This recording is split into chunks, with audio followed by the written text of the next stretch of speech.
World cup ఫైనల్లో 400+ score, అది కూడా అండర్-19 లెవెల్లో. అసలు ఈ మ్యాచ్లో ఏం జరిగిందో తెలుసా?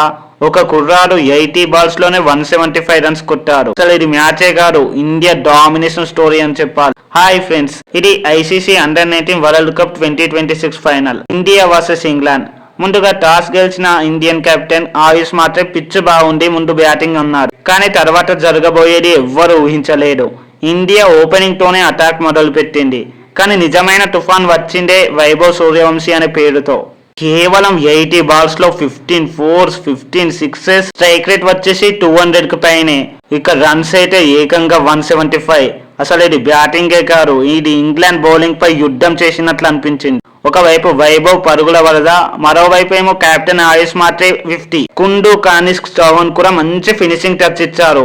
దీంతో మన టీమిండియా 50 ఓవర్లకు స్కోర్ ఎంత చేసిందో తెలుసా? 411 రన్స్. ఫైనల్లో 400+ అంటే అదే అసలైన స్టేట్మెంట్. ఇక 412 టార్గెట్ చేయడం అంటే చిన్న విషయం అయితే కాదు.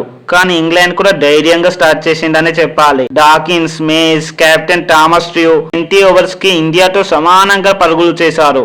బట్ అక్కడే మ్యాచ్ మలుపు తిరిగింది. థామస్ డ్రూ అవుట్ అయ్యాడు. అంతే, 3 రన్స్ కి 4 వికెట్స్ కోల్పోయింది ఇంగ్లాండ్.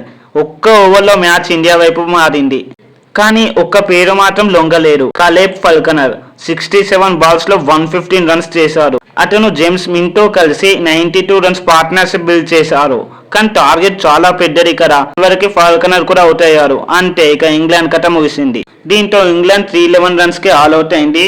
ఇండియా 100 పరుగుల తేడాతో భారీ గెలుపు. ఇది ఇండియాకి 6వ అండర్-19 వరల్డ్ కప్ టైటిల్ కాగా గత 8 ఏళ్లలో ఇది 3వసారి. ఇది ఒక జట్టు కాదు, ఒక సిస్టమ్. ప్లేయర్లు మారుతారు కానీ ఇండియా గెలుపు అలవాటు మాత్రం మారదు. ఈ ఫైనల్లో మీకు నచ్చిన మూమెంట్ ఏది? వైభవ్ 175 లేదా ఇండియా డామినేషన్? కామెంట్ లో చెప్పండి. ఈ వీడియో నచ్చితే లైక్, షేర్ అండ్ సబ్స్క్రైబ్ చేయండి. మరో వీడియోతో మళ్ళీ కలుద్దాం. Thanks for watching. జై హింద్.